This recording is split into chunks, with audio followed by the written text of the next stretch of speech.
નમસ્કાર ખેડૂત મિત્રો, હું રમેશ રાઠોડ, વિષય નિષ્ણાત પાક સંરક્ષણ, કૃષિ વિજ્ઞાન કેન્દ્ર ગીર સોમનાથ. ખેડૂત મિત્રો, આજે આપણે એક અગત્યનો અને ખૂબ જ મહત્વનો વિષય એટલે કે જમીનની ચકાસણી માટે નમૂનો લેવાની રીત અને તેની ઉપયોગિતા એ વિષય ઉપર વાત કરીએ. ખેડૂત મિત્રો, ખાસ કરીને આપણે જમીનની અંદર ઘણા બધા પાકો લેતા હોય, એની અંદર ઘણા બધા ખાતરોનો ઉપયોગ કરતા હોય, તો આ કેટલા પ્રમાણમાં ઉપયોગ કરવો જોઈએ એના માટેની એક ચોક્કસ પદ્ધતિ એટલે કે જમીનનું અને પાણીનું પૃથ્થકરણ. હા ખેડૂત મિત્રો, ઘણા બધા મિત્રોએ કદાચ પૃથ્થકરણ કરાવ્યું હશે અને પોતાના સોઇલ હેલ્થ કાર્ડ બનાવ્યા પણ હશે, પણ જે મિત્રોને આ કદાચ કોઈ દિવસ ન કરાવ્યું હોય એના માટે ખૂબ જ અગત્યની અને મહત્વની આ વિષય છે. સૌપ્રથમ તો ખેડૂત મિત્રો, જમીનનો નમૂનો જે લેવાનો હોય એની એક યોગ્ય પદ્ધતિ હોવી જોઈએ. ઘણી વખત આપણે નમૂનો લેતા હોય પણ વૈજ્ઞાનિક પદ્ધતિ પ્રમાણે જો ન લઈએ તો એનું પૃથ્થકરણનો જે રિપોર્ટ આવે એ કદાચ આપણે ખોટો આવતો હોય. તો એના માટે સૌપ્રથમ તો જમીનનો લેવાની જે પદ્ધતિ છે એના પાકના વાવેતર માટેની જે જમીનમાં એક સરખી આપણે ફળદ્રુપતા હોતી નથી અને જમીનનો જે જથ્થો છે એ ખૂબ જ મોટા પ્રમાણમાં હોય, તો તેમના નમૂનાનું જે પૃથ્થકરણ કરવામાં આવે એના માટેનો જે નમૂનો લેવાનો છે એ ખેતરનું ખાસ કરીને પ્રતિનિધિત્વ કરતો હોય એ પ્રમાણે આપણે નમૂનો ચોક્કસ પદ્ધતિથી લેવો જોઈએ. બીજું કે પ્રથમ ખેતરનો જે વિસ્તાર છે, એનું જમીનનું બંધારણ છે, એનો રંગ, અગાઉ લીધેલા પાકો તથા જમીનમાં આપેલો ખાતરો વગેરેને ધ્યાને લઈ અને આપણે સમાનતાના ધોરણે અલગ અલગ ભાગમાં વહેંચણી કરી અને એનો નમૂનો જુદી જુદી જગ્યાએથી એક પૃથ્થકરણ માટે આપણે લેવો જોઈએ. સૌપ્રથમ તો જમીનનો નમૂનો લેવા માટે જે જમીન ઉપર ઘાસ હોય, કાંકરા હોય, જડિયા હોય, આ બધા પ્રકારના અવશેષો દૂર કરી, જમીનને દૂર નથી કરવાની પણ આવા અવશેષો દૂર કરી અને એના માટે એક લેબોરેટરીની અંદર ચોક્કસ પ્રકારનું સાધન આવે જેને ઓગર કહેવામાં આવે, એનાથી પણ નમૂનો લઈ શકીએ. અને ખેડૂત મિત્રોએ જો આ પ્રકારનું સાધન ન હોય તો કોદાળી અથવા ખુરપીથી અંગ્રેજી વી આકારનો ખાડો કરી અને એ વી આકારનો ખાડો 25 સેન્ટીમીટર ઊંડો કરવાનો છે અને એ ખાડાની એક બાજુએથી આ વી આકારનો જે ખાડો છે ને એક સાઈડથી 2 થી 3 સેન્ટીમીટર જાડાઈનો જે થર આવે એ જમીનના નમૂના માટે લેવાનો છે. આ એક નમૂનાની વાત થઈ. આ રીતના એક ખેતરમાંથી આપણે 8 થી 10 જગ્યાએથી કોદાળી અથવા ખુરપીની મદદથી જમીનનો નમૂનો આપણે મિત્રો લઈ શકીએ. ખેડૂત મિત્રો, આ રીતના જે નમૂનો એક લીધો આપણે એવા 8 થી 10 જગ્યાએથી કોદાળી અથવા ખુરપીની મદદથી આ પ્રકારે નમૂના લઈ અને એ માટીને એક જગ્યાએ ભેગી કરી અને એને મિશ્રણ કરવાની છે. ત્યારબાદ આ મિશ્રણ કરેલી માટીને 4 ભાગમાં વહેંચી અને સામસામેના 2 ભાગ દૂર કરવાના, ફરી 2 ભાગ જે વધે એને મિશ્રણ કરવાની, ફરી 4 ભાગ પાડવાના, સામસામેના 2 ભાગ દૂર કરવાના. આ પદ્ધતિને આપણે ત્યાં સુધી કરવાની છે કે છેલ્લે 500 ગ્રામ માટી જે જમીનનો નમૂનો આપણે પૃથ્થકરણ માટે લેબોરેટરીમાં આપવાનો છે એ 500 ગ્રામ માટી રહે ત્યાં સુધી આ પદ્ધતિ લઈ અને આ રીતના આપણે ખાસ કરીને નમૂનો યોગ્ય પદ્ધતિ જો લઈને મોકલીએ તો એનો પૃથ્થકરણનો જે રિપોર્ટ છે એ સારી રીતે આપણે કરાવી શકીએ. સામાન્ય રીતે 2 હેક્ટર જો વિસ્તાર હોય તેમાં 20 થી 22 વખત નમૂનો આ રીતના લઈ અને એ પ્રમાણે આપણે એને પૃથ્થકરણ માટે આ 500 ગ્રામ માટે આપવાની. બીજી જે જમીનનો નમૂનો ખાસ કરીને ક્યાંથી નથી લેવાનો એ પણ ખેડૂત મિત્રો માટે ખૂબ જ અગત્યની વાત છે.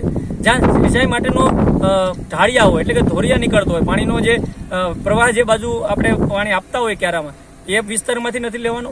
ખાતરમાં ખાસ કરીને દેશી ખાતર આપણે છાશની અંદર આપ્યું હોય ત્યાંથી નથી લેવાનો. ખાતરની જે ખાડ હોય જ્યાં ખાતર દેશી ખાતરનો સંગ્રહ કરતા હોય અથવા ઝાડ નીચેની જગ્યા, શેઢા તથા રસ્તા પાસેથી ક્યારેય આપણે નમૂનો લેવાનો નથી. ખેડૂત મિત્રો ખાસ આ કાળજી રાખવાની છે. અને શિયાળા પાક લીધા પછી શિયાળુ પાક જ્યારે આપણો પૂરો થાય ત્યારબાદ ઉનાળામાં ઊંડી ખેડ કરી અને સેન્દ્રિય અથવા રાસાયણિક ખાતરો નાખ્યા પહેલા જમીનનો નમૂનો લઈ અને ચકાસણી માટે આપણે ખાસ કરીને રાખવાનો.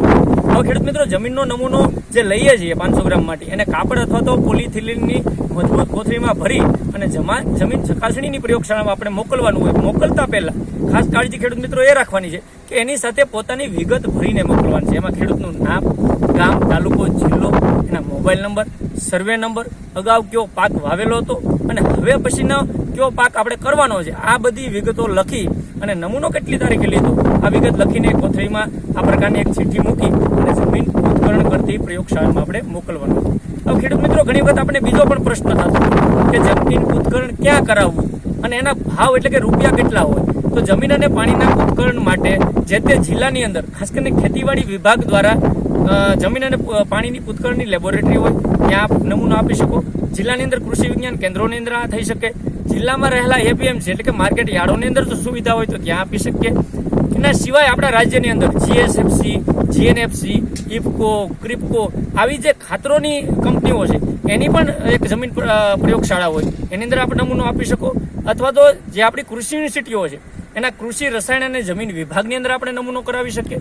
તો અને એના સિવાય પ્રાઇવેટ લેબોરેટરીની અંદર પણ ખેડૂત મિત્રો આપણે નમૂનો કરાવી શકીએ. ઘણી બધી રાજ્ય સરકારની યોજનામાં, સોઇલ હેલ્થ કાર્ડની યોજનામાં ફ્રીની અંદર પણ ખેડૂત મિત્રોને આ પ્રકારનું પૃથ્થકરણ કરી આપવામાં આવતું હોય.